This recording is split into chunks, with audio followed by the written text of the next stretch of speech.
My dearest brothers and sisters. This is Hakann speaking. I greet you in peace and love. As I shared last week, Earth humans are an exceptional group, and as Earth humans who have at least partially woken up, you are an exceptional group within that exceptional group. You are not perfect, but you are amazing, and you are good enough, and you are fully worthy of love, as you are right now. Now, one issue that many partially awakened people struggle with is having a slight spiritual ego. Most spiritual people don't have an extreme spiritual ego, but most spiritual people do have a slight spiritual ego. Spiritual ego is when a person has an unrealistically high opinion of themselves due to their spirituality. It is not spiritual ego to have a realistic opinion of yourself and to acknowledge your skills and qualities and abilities and knowledge. You don't need to brag about your skills to others, but you should quietly acknowledge them to yourself. For example, it is not spiritual ego to think that you are more spiritually advanced than the average person on earth is, because indeed you are if you are tuning into messages like these. A person who makes a show out of being very humble may in fact have a form of spiritual ego, because it's entirely possible that they secretly have an unrealistically high opinion of themselves, and that's why they make a show out of being very humble.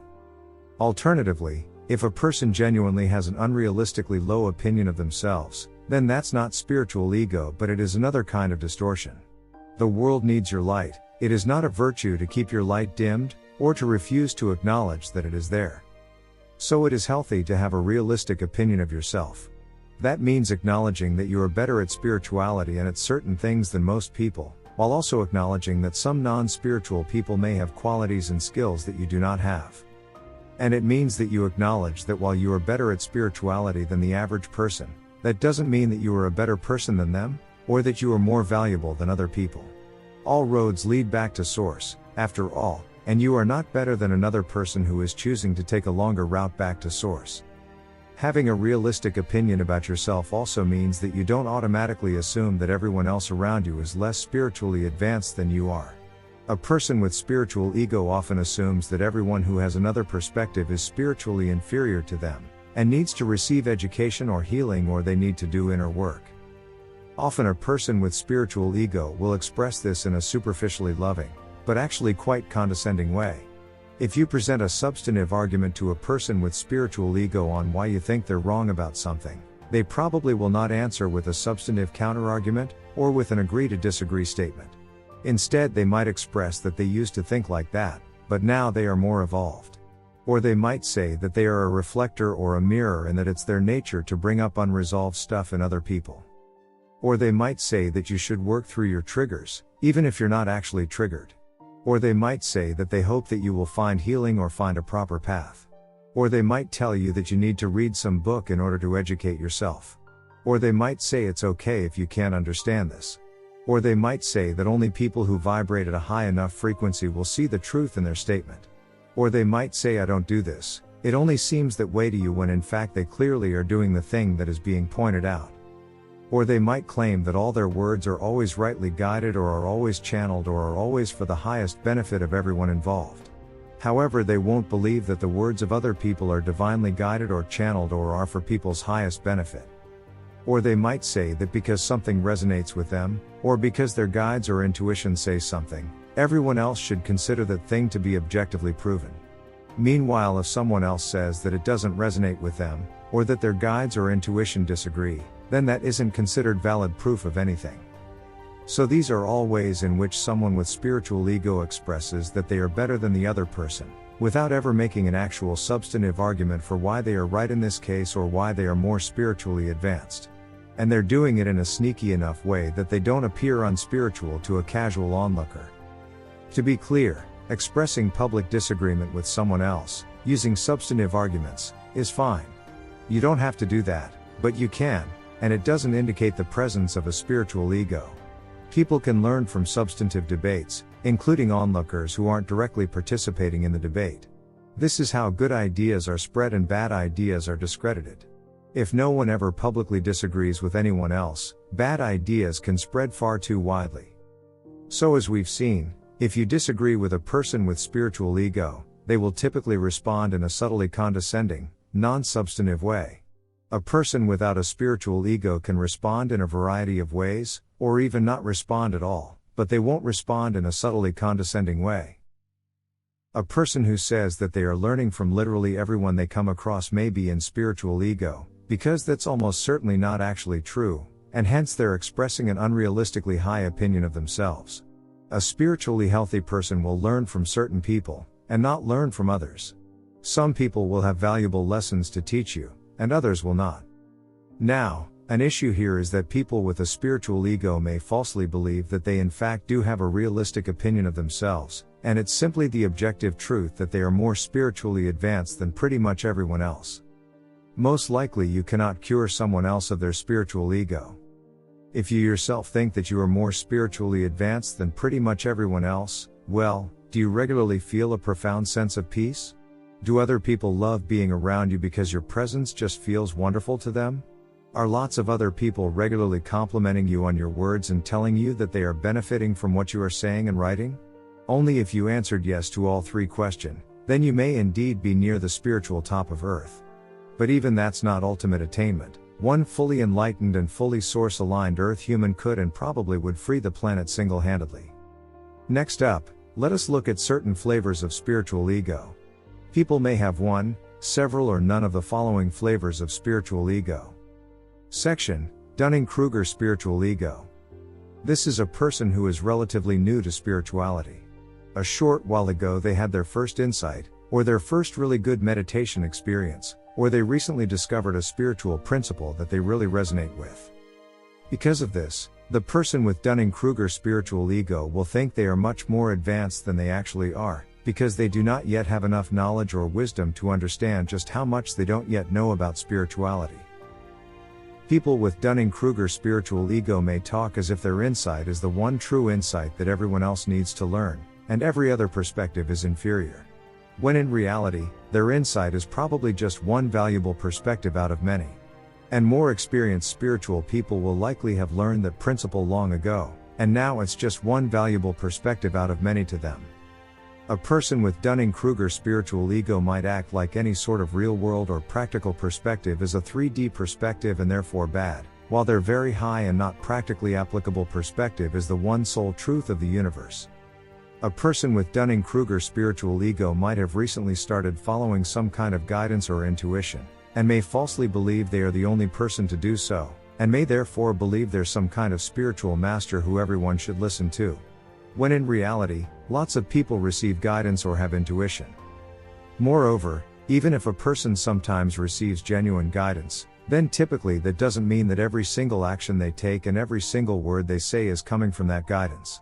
More likely they only receive and then follow that guidance occasionally, and probably the rest of the time they are just being driven by their emotions and their subconscious, which might be quite fallible. Also, people are guided based on where they currently are. So if a person is being guided to meditate for 10 minutes per day, that doesn't prove that 10 minutes of meditation per day is the one and only true spiritual practice that everyone should follow. Obviously this is a silly example, but people with Dunning-Kruger spiritual ego really might falsely believe that a path that is good for them is the one true path that everyone should follow. If this person then follows their guidance and indeed meditates for 10 minutes, this doesn't prove that they are a spiritual master who is living non-stop in alignment with their guidance. It just means that they got personalized advice based on where they were at the time, and they follow that advice. That's all. Obviously treat everyone with love, and definitely also treat someone like this with love, because likely they're not malicious. Likely they're just new to the spiritual field. And it's entirely possible that they will grow out of this as they become more experienced. Section: Love Me spiritual ego. This is a person who wants love and compliments and validation from other people. Therefore, they may engage in performative spirituality. They might adopt a spiritual persona and put on a theatrical act to show others how spiritually advanced they are. This person is probably spiritual in an unoriginal way, because after all they're putting on a subconscious act of what they think a spiritually advanced person looks like. So they'll repeat whatever the current spiritual trends are. They'll say things that make them look spiritually advanced to the average spiritual person. But they probably won't say anything that is insightful and original. Whereas a spiritual master is probably original in some way, they may have some new teaching, they may have a subtle disagreement with a respected existing teaching, they may present themselves in an unconventional way, they may have an unconventional focus, etc. A spiritual master may say or do or advocate for things that don't immediately appear as the highest and most spiritually advanced thing to the average person. The master doesn't care, because he isn't interested in impressing the crowd, unlike the person with love-me spiritual ego. A love-me spiritual ego person may seem to have an entire personality that only revolves around being spiritually advanced. Meanwhile, an actually spiritually advanced person is more complex and is a more multifaceted person. A person with love-me spiritual ego likely dresses in a way that makes them look spiritual. A person without spiritual ego won't necessarily dress in a stereotypically spiritual way, although they might still dress like that if they happen to like that kind of clothing. A person with love-me spiritual ego may say things that make others look less spiritually advanced than themselves. This way, the love-me spiritual ego person gets a larger share of the group's appreciation and respect. So for example, they might say in a sneaky and roundabout way that because someone else reacted emotionally to something, that proves they aren't very spiritually advanced. Meanwhile, a spiritually advanced person won't personally attack others, but they may attack what they consider to be wrong or unhelpful ideas, using substantive arguments.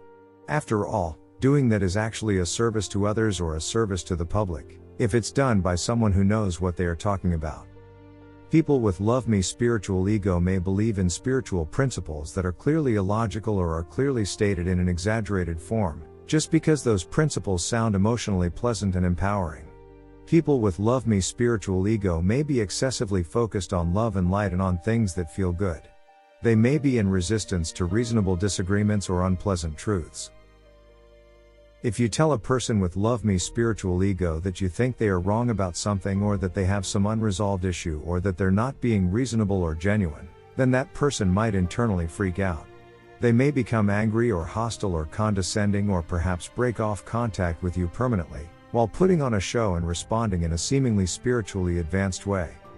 So let's say a person with love-me spiritual ego is putting on a performative spirituality show. And if you point out that they're not being genuine and are perhaps being condescending in some way, it's entirely possible that they won't self-reflect, or have a conversation about it with you, or just say they disagree.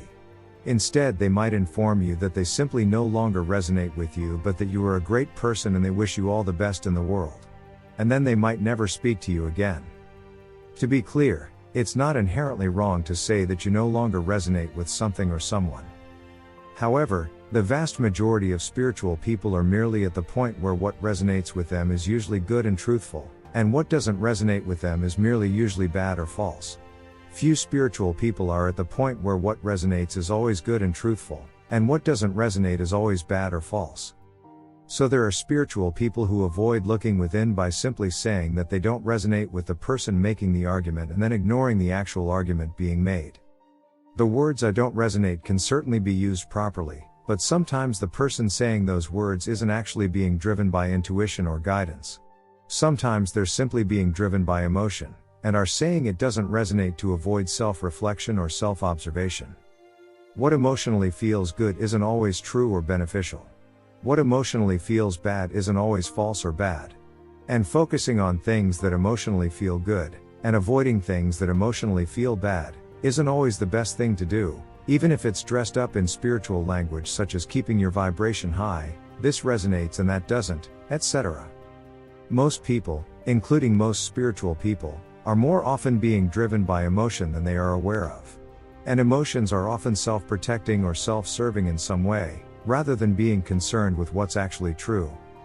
If someone who isn't a spiritual master says this doesn't resonate or this doesn't feel good, then other people understand that it's not objective truth that that thing or idea is universally bad. People understand that a sort of subjective statement is being made. Well, similarly, if you're not a spiritual master yourself, then what resonates with you and what feels good to you also is probably a mostly accurate indicator, but not an always accurate indicator. Section: Maintain status spiritual ego. If a person has a certain spiritual status in the eyes of others, they may feel the need to engage in performative spirituality to maintain that status. For example, a spiritual teacher may feel the urge to constantly present themselves in a way that makes them look spiritually advanced to other people. They do this to maintain their status and their position and perhaps their income. Or a person who has a relationship with a somewhat judgmental spiritual partner may feel the urge to present themselves in a spiritual way. Or someone who is a member of a spiritual community or spiritual group may feel an urge to keep up appearances. This can cause a person to make claims like "I don't have an ego" or "I don't judge" when clearly they still do. They might say "I am not invested in the outcome" when clearly they are. Or the person might claim to be objective and unbiased when they clearly aren't. Or a person might claim that every waking moment of theirs is a magical experience, or some other hyperbole like that. Or a person may claim that they are 100% grateful for something awful that happened to them, because they learned from it and it made them who they are. When in reality, probably some part of them is genuinely grateful for it, and some other part of them is still hurt about it or wished it hadn't happened. A person may be consciously or subconsciously trying to maintain their status in this way. They can consciously decide to only share happy and fun and positive things, and not ever talk about painful or difficult things.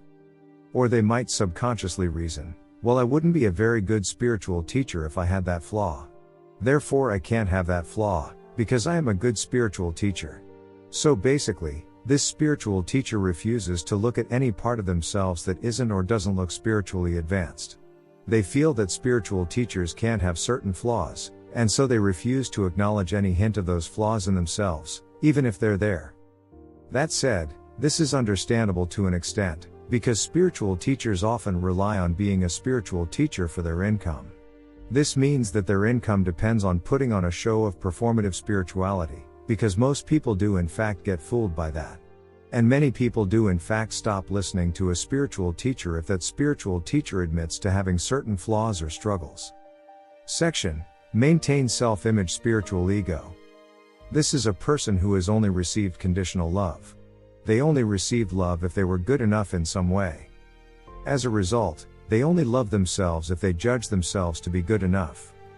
So this person will love themselves if they are spiritually advanced, and they don't love themselves if they're not sufficiently spiritually advanced. As a result, this person has an unrealistically high opinion about themselves.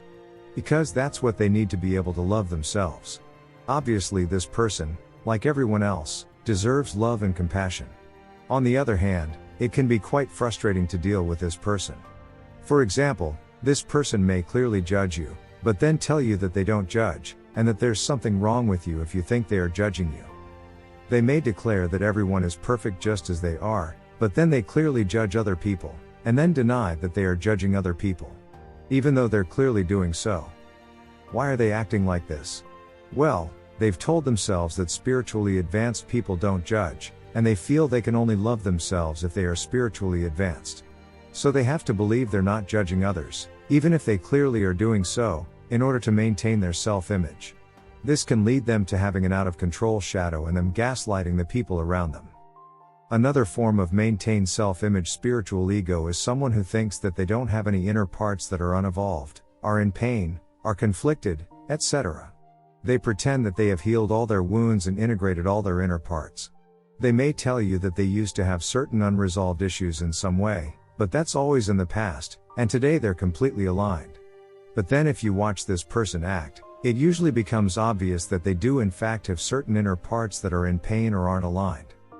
Maintained self-image spiritual ego people may be quite judgmental in a subtle and subconscious way, because if they don't accept certain things in themselves they may also not accept these things in others.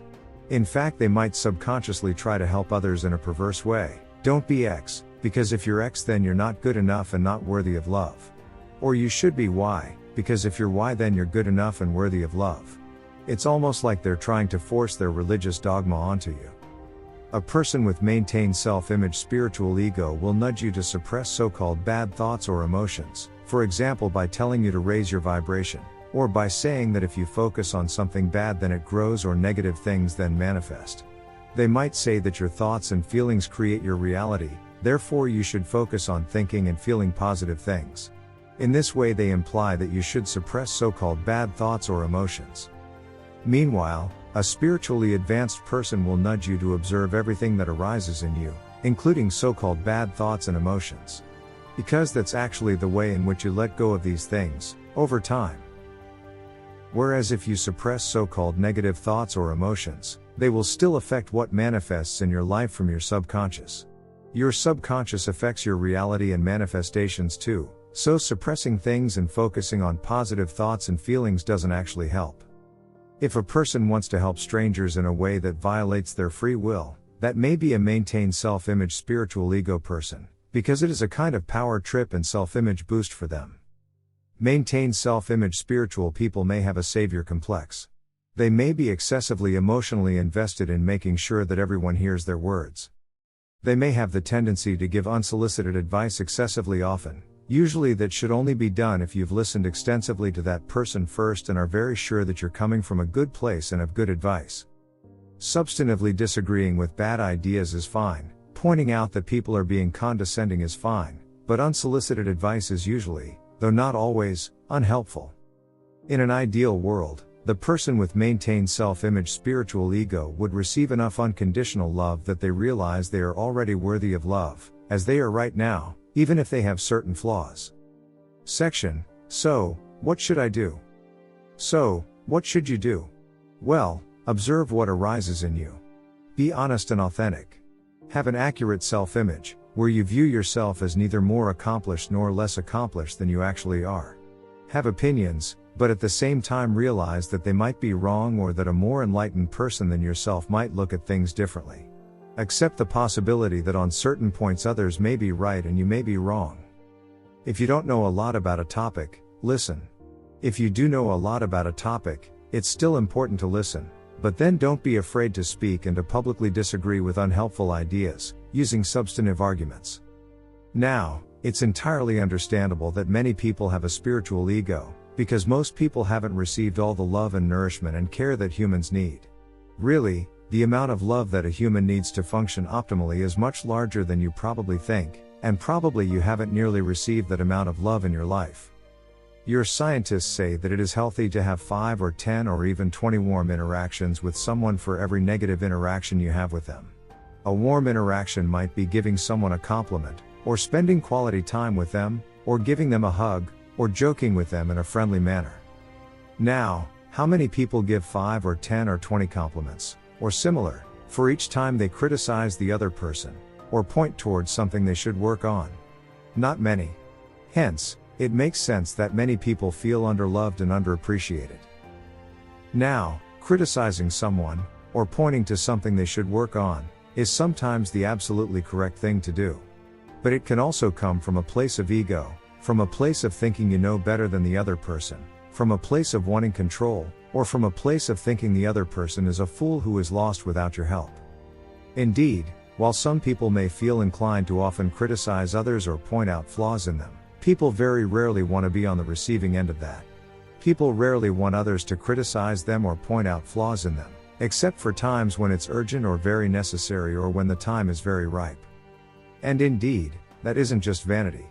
People are actually correct in feeling that it's best for them if other people are usually loving and complimentary towards them and only occasionally criticize them or point out flaws in them. This channeler regularly interacts with a Pleiadian outside of the context of channeling. She sees that the channeler is already growing and progressing and finding his own way, and that his own system is nudging him towards healing and that his guides are nudging him towards truth and further growth, at the appropriate pace. And this is true for many people. It's not just true for this channeler. So nearly every interaction she has towards him is warm and affectionate and complimentary and loving and appreciative. Almost never, but not literally never, is she pointing out flaws or things he could work on. Even though there is certainly stuff she could point out. Her approach is actually more beneficial for his growth than if she would have been more critical, because being loved is a need that humans have, and this way he is getting that need met. And his own system and his own guides are already nudging him towards truth and healing and growth. He doesn't need another person to point out flaws, except in rare circumstances. Most people already know plenty of domains they could self-improve in. What they lack isn't knowledge of things they could work on, instead they lack the metaphorical resources to work on those things to a large extent. And by being loving towards someone, you give them more resources to develop themselves with. Sure, they might spend those resources slightly differently than you would, but that's their free will choice to make. If you value someone, trust them to find their path. But, yes, to tie this all together, most people are underloved. And so it makes sense that people behave in spiritually egoic ways to try and get more love and appreciation. Especially because people on Earth aren't getting the support or recognition or community that they deserve. At the same time, having a spiritual ego can hinder your spiritual growth and can stand in the way of making healthy connections. And it can also seriously annoy the people around you. Because it's not fun to be around someone who is being inauthentic and condescending and I8s perhaps even gaslighting you. So, I would like to invite you to be aware of spiritual ego, and to keep observing what arises within. If you detect some spiritual ego within yourself, that is entirely understandable. In fact, many people have a spiritual ego to at least a slight extent. Just observe it and it should weaken over time, and try to be fair in your words and actions. You're never bad for having certain thoughts or emotions, it is only needlessly hurtful words and actions that are bad. I hope this was helpful. I love you very much. Your star brother, Hakann.